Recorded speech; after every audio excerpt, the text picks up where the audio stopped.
Pronto. A primeira aulinha da nossa liga vai ser uma aula introdutória à ortopedia, onde a gente vai falar das lesões fundamentais e os conceitos anatômicos básicos. O responsável pela aulinha fui eu e o Matheus. Para a gente entender um pouco da ortopedia, a gente tem que entender alguns conceitos anatômicos básicos, como, por exemplo, o que é o nosso sistema esquelético. O nosso esqueleto ele é formado por ossos e cartilagens e possui algumas funções. O nosso esqueleto ele é o principal sistema de sustentação do nosso corpo. Ele serve para a proteção de estruturas vitais como o sistema nervoso e coração. Ele é a base mecânica dos nossos movimentos e ele proporciona suprimento contínuo de novas células sanguíneas através da produção na medula óssea.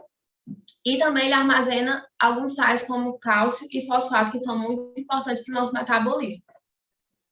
O nosso sistema esquelético ele possui 206 ossos e ele é dividido em sistema esqueleto apendicular e esqueleto axial, onde o esqueleto apendicular é formado pelos membros superiores, incluindo a cintura escapular, e os membros inferiores, incluindo a cintura pélvica. Já o esqueleto axial ele é formado pelo crânio, pescoço e tronco, onde, quando eu falo tronco, eu estou falando da nossa coluna vertebral e da nossa caixa torácica. O nosso crânio é formado pelos ossos da cabeça e os ossos do ouvido, o nosso pescoço pelo ocioide e as vértebras cervicais, e o tronco pelas costelas e externo, vértebras e sacro. Falando um pouquinho sobre a anatomia óssea. Em geral, os nossos ossos eles são formados por uma camada superficial de osso compacto, que envolve diferentes camadas de osso esponjoso. E qual é a diferença do osso compacto e do osso esponjoso? Basicamente, é a quantidade de material sólido, número e tamanho de espaço que cada um tem. Em algumas regiões anatômicas, essa massa central ela é substituída pelo canal medular, principalmente nos ossos longos tubulares, como o húmero e o fêmur. Continuando a anatomia óssea, o nosso osso ele possui algumas estruturas bem importantes, como, por exemplo, o periósteo, que é essa membrana fibrosa que recobre todo o osso e é responsável pelo crescimento em largura e espessura.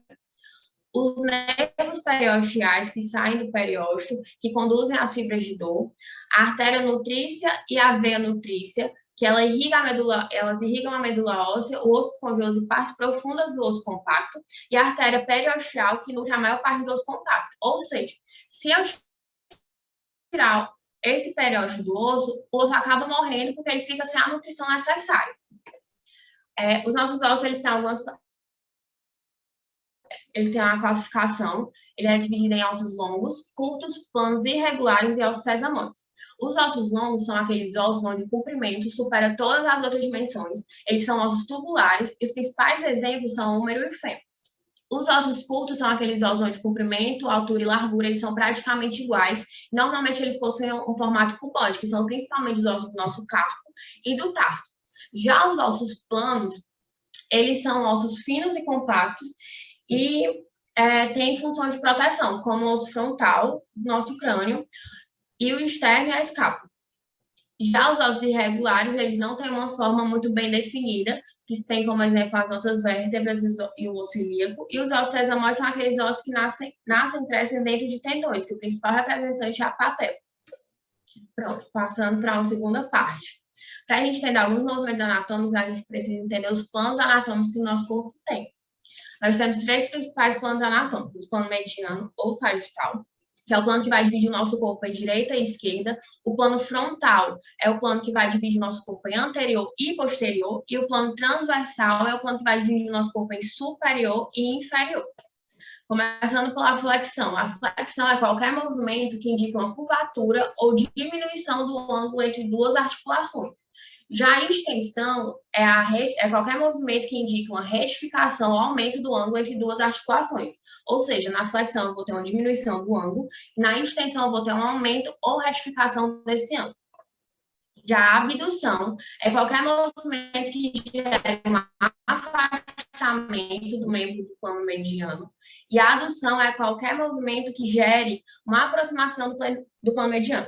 Já a rotação medial ou rotação interna é qualquer rotação que aproxime a face interior de um membro ao plano mediano. E a rotação lateral ou rotação externa é aquele movimento que afasta a face anterior do membro do plano mediano.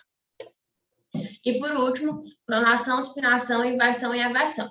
A pronação e a supinação são movimentos que são realizados pela nossa articulação radioulnar, onde na pronação a palma da minha mão ela vai ficar para baixo, ou seja, posterior.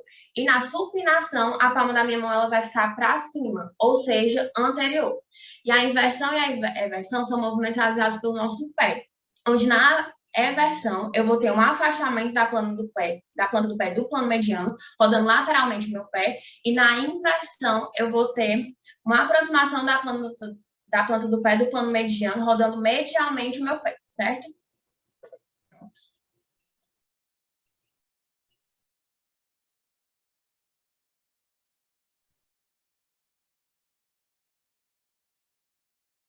Agora, vocês estão estudando já? Até agora a gente vai falar sobre as lesões fundamentais, né? Pode passar, por favor. Pode passar.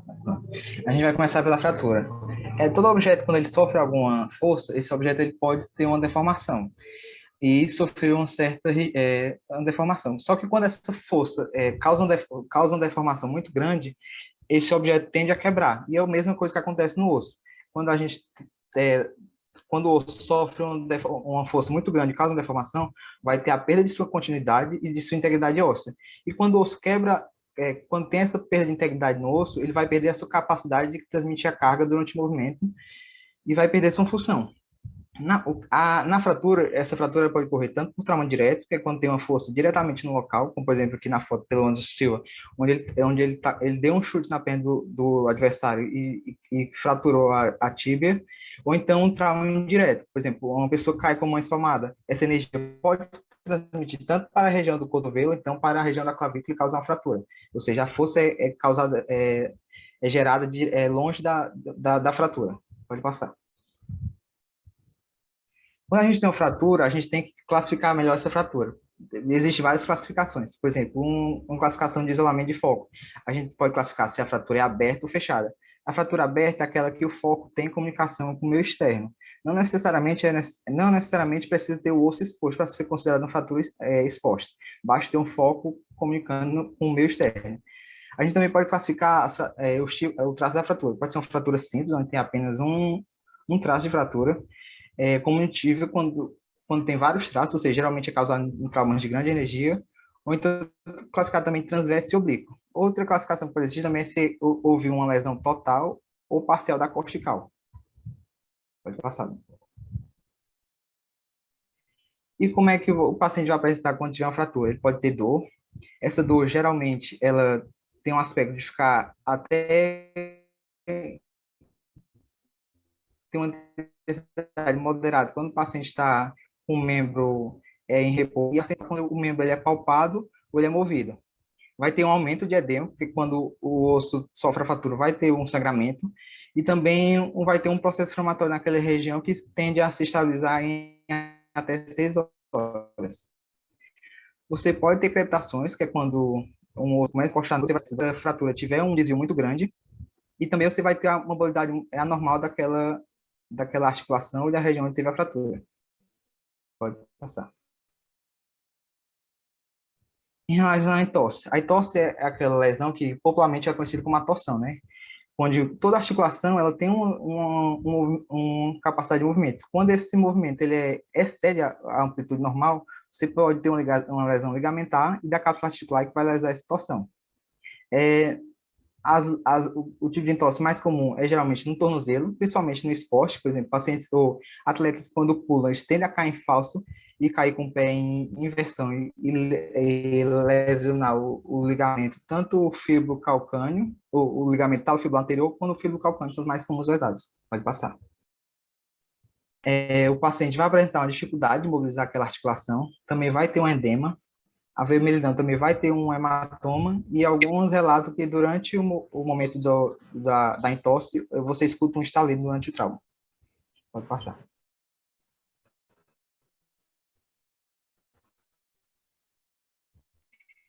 A luxação é quando você perde a congruência articular, for total, você tem a luxação, e se essa perda de contato for parcial, você chama a subluxação. Quanto maior a mobilidade de uma determinada articulação, maior a probabilidade de ter essa luxação. Por exemplo, o ombro, que é uma articulação que tem uma amplitude muito grande de movimento, ela é uma das que mais luxam. Outro fundamental, seja genética ou de tanto já ter tido luxação repetida. Muitos acham que só porque o osso sai do lugar, esse tipo de lesão, de trauma, ele é mais simples. Mas durante uma luxação, você pode ter uma lesão potencialmente grave, porque ele pode lesionar tanto um vaso quanto um nervo. Porque próximos das articulações, geralmente na luxação, é necessário checar se aquele paciente tem impulso, tanto distalmente quanto proximalmente, e fazer a avaliação neurológica. Se o paciente tiver lesão neurovascular, você considera isso como uma urgência médica e deve se tratar urgentemente. Pode passar. Na luxação, as articulações que mais luxam são a glândula numeral, porque devido à sua grande possibilidade de movimentação, né, ela tem uma amplitude muito grande, as metacarfalangianas, a do cotovelo e a da coluna. Pode passar. Durante a luxação, o paciente vai ter uma dor, durante a luxação, vai ter uma limitação de movimento, a deformidade óssea, algumas são características, por exemplo, na luxação de ombro anterior, você vai ter aquele sinal, né, da dragona, que é típico, e sempre procurar lesão neurovascular para a cliente. Pode passar. Na contusão, a contusão é aquela lesão que popularmente é conhecida como uma pancada, né, resultado de um trauma direto, não vai ter perda da integridade, mas pode ter lesão de tecidos subjacentes que vai causar esse edema. Por exemplo, no futebol, você leva um jogador dá um chute na canela de outro jogador, vai gerar aquele trauma, vai gerar uma contusão e vai ter um hematoma. Pode passar.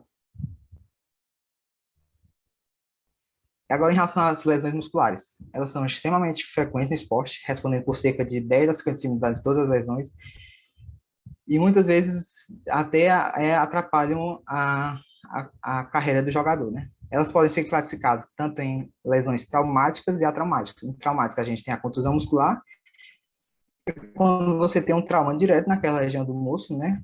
O estiramento muscular e a lesão por overuse, né? Quando você faz uso determinado daquele músculo, aquele grupamento muscular.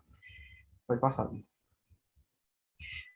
Dentre a lesão muscular, das lesões musculares, as que mais comuns são a do estiramento muscular, né, que é uma lesão traumática, onde você vai ter um alongamento excessivo das fibras musculares, ou seja, vai ter uma força tensa muito grande naquele músculo, e geralmente esse estiramento ele ocorre na junção músculo-tendão.